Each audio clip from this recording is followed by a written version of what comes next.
ये छोटे स्तर की जो राजनीति होती है विज्ञापनों से जो चेहरों को गायब कर देना, जो कि हम अलग अलग प्रदेशों में कई बार देखते हैं। तो ये एक सियासी चाल उन्होंने चली है। अब देखते हैं कि इसका पलटवार, इसके जवाब में बीजेपी या देवेंद्र फडणवीस किस तरीके से जो है पलटवार करते हैं।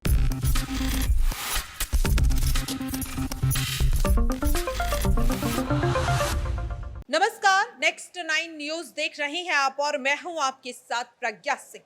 महाराष्ट्र में एक विज्ञापन को लेकर लगातार सियासत गरमाई हुई है। दरअसल आपको बता दें कि शिंदे सरकार की तरफ से एक विज्ञापन छापा गया, जिसके बाद न केवल विपक्षी दल बल्कि अब शिंदे की शिवसेना और बीजेपी के बीच भी काफी ज्यादा जुबानी वार देखने को मिलता हुआ दिखाई दे रहा है।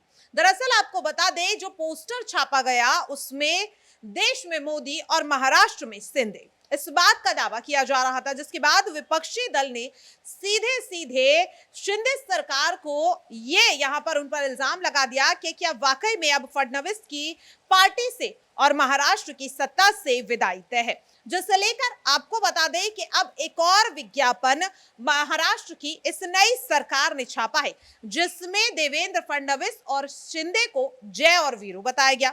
अब सवाल ये उठ रहा है कि जिस तरह से जय ने शोले में अपने वीरों के लिए कुर्बानी दी थी, क्या देवेंद्र फडणवीस अब शिंदे की सरकार को बचाने के लिए कोई बड़ी कुर्बानी देने वाले हैं?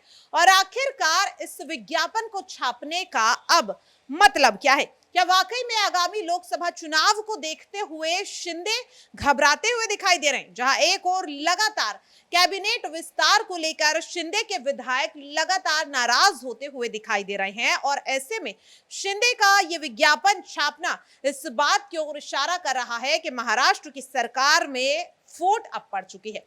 क्या आगामी लोकसभा चुनाव से पहले शिंदे की सरकार को गिराने का काम देवेंद्र फडणवीस करने वाले हैं?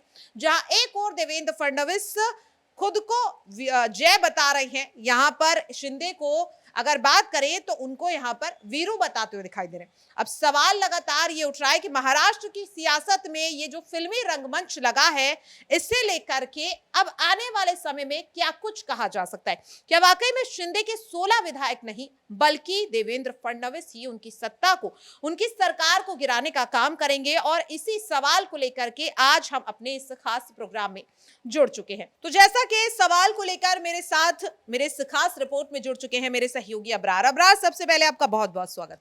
धन्यवाद। देखिए अबरार, जिस तरीके से ये पोस्टर, एक विज्ञापन छापा गया जिसमें देश में मोदी और महाराष्ट्र में शिंदे की बात हुई, इसके बाद एक और विज्ञापन छापा गया जिसमें शिंदे और फडणवीस नजर आ रहे हैं, खुद को जय वीरू बता रहे हैं।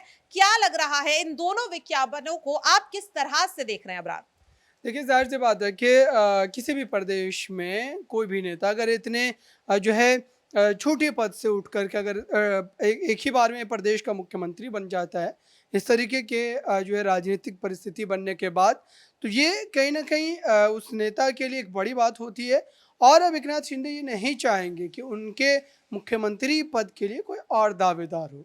तो सब अपने लिए ये कह सकते हैं कि एकनाथ शिंदे ने राजनीतिक कवच बनाने का काम शुरू कर दिया है अभी से ही।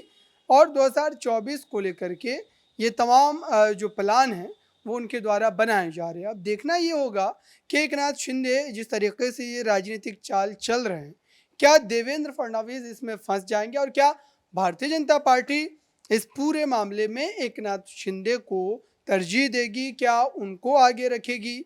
ये भी एक जो है देखने वाली बात होगी, क्योंकि देवेंद्र फडणवीस भारतीय जनता पार्टी के बड़े लीडरों में शुमार किए जाते हैं। लगातार महाराष्ट्र की सियासत में कई अहम मोर्चों पर बीजेपी ने उन्हें आगे रखा है। तो ऐसे में उनको अब दोबारा से जो है उप मुख्यमंत्री बनाना या फिर किसी और पद की जिम्मेदारी देना, ये बीजेपी को थोड़ा सोच समझ करके ही फैसला लेना पड़ेगा। तो एकनाथ शिंदे दरअसल ये बात समझ चुके हैं कि वो दोबारा इस बहुमत के साथ या इतने सारे विधायकों को जितवा कर नहीं ला सकते। और यही डर है, यही भय है उनका कि अभी से उन्होंने ये छोटे स्तर की जो राजनीति होती है विज्ञापनों से जो चेहरों को गायब कर देना, जो कि हम अलग अलग प्रदेशों में कई बार देखते हैं। तो ये एक सियासी चाल उन्होंने चली है। अब देखते हैं कि इसका पलटवार, इसके जवाब में बीजेपी या देवेंद्र फडणवीस किस तरीके से जो है पलटवार करते हैं। वाकई में देखिए, बहुत बहुत शुक्रिया अबरार। और वाकई में कहीं ना कहीं ये सवाल तो लगातार उठता हुआ दिखाई दे रहा है, जिस तरीके से अबरार ने कहा भी। अब आपको हम यहाँ पर मुख्यमंत्री एकनाथ शिंदे का वो बयान सुनवाना चाहेंगे कि आखिरकार ये जो पोस्टर वार इस वक्त चल रहा है बीजेपी और शिंदे की शिवसेना के बीच, इसका आखिरकार जो असली मकसद क्या है, क्या कुछ कहा एकनाथ शिंदे ने, आप भी सुनिए। ये जो है शिवसेना का आने वाला है। हाँ, 19 जून जो है शिवसेना का स्थापना दिन है और सरकार का स्थापना दिन 30 जून है। और बाला साहब ठाकरे जी के विचार जो है घर घर में पहुंचाने का काम हमारे शिवसैनिक करेंगे। शिवसेना भारतीय जनता पार्टी एक वैचारिक एक आइडियोलॉजी, सेम आइडियोलॉजी वाली पार्टियां है और हमने जो सरकार स्थापित किया है, इस सरकार के माध्यम से जो योजना, जो निर्णय लोकहित के हमारे सरकार ने लिए हुए, इस कालावधि में घर घर तक, गांव गांव तक ये विचार जाएंगे, योजना भी पहुंचाई जाएगी। राज्यों के साथ आपकी मीटिंग थी सर, कश्मीर में अलग अलग राज्यों के साथ आपकी मीटिंग। अलग अलग राज्यों नहीं, मैं अभी कल ही श्रीनगर में था, कश्मीर में, वहाँ 11 राज्यों के प्रमुख, वहाँ पर उनके साथ मेरी बैठक हुई है। शिवसेना के विचारों से प्रभावित हुए, धर्मवीर आनंद के साहब के विचारों से ये प्रभावित हुए लोग हैं और राज्य में गांव गांव में वो शिवसेना आगे बढ़ाने का काम कर रहे, उनको पूरी तरह से हम ताकत देंगे। इस बार किसानों को सतत जो बारिश हो रही थी उससे पैसे नहीं मिल रहे थे। आज तक के इतिहास में जो जोर से बारिश होती है उसको नुकसान भरपाई मिलती है, लेकिन सतत थोड़ा थोड़ा बारिश होने के बाद भी अनाज का जो नुकसान होता है वो कभी पैसे नहीं मिलते थे। हमारी सरकार ने वो निर्णय लिया है और उनको 1500 करोड़ रुपया देने का निर्णय लिया। इससे पहले महाविकास आघाड़ी सरकार ने 50,000 तक जो रेगुलर कर्ज फेड कर रहे थे उनको नुकसान भरपाई या इंसेंटिव देने का निर्णय लिया था, लेकिन उसकी अमलबजावनी नहीं की थी। उसकी भी अमलबजावनी हमारे सरकार ने की। 2 हेक्टेयर की जगह पे 3 हेक्टेयर पे नुकसान भरपाई देने का निर्णय लिया। एनडीआरएफ के डबल नुकसान भरपाई देने का भी निर्णय हमारी सरकार ने लिया है। ये सरकार किसानों की सरकार है, गरीबों की सरकार है। ये किसान को राहत देने का आज का बहुत बड़ा निर्णय, बहुत बड़ा फैसला है। तो देखा आपने किस तरह से मुख्यमंत्री एकनाथ शिंदे ने ये साफ कर दिया कि आने वाली 19 जून को कोई बड़ा उलटफेर महाराष्ट्र की सियासत में हो सकता है। अब देखना यही होगा कि आखिरकार ये जो पोस्टर वार शुरू हुआ है, इसे लेकर के अब देवेंद्र फडणवीस या फिर बीजेपी का क्या कुछ बयान सामने आता है। फिलहाल के लिए इस खास रिपोर्ट में इतना ही। बाकी ऐसी ही तमाम अपडेट के लिए आप देखते रहें नेक्स्ट 9 न्यूज।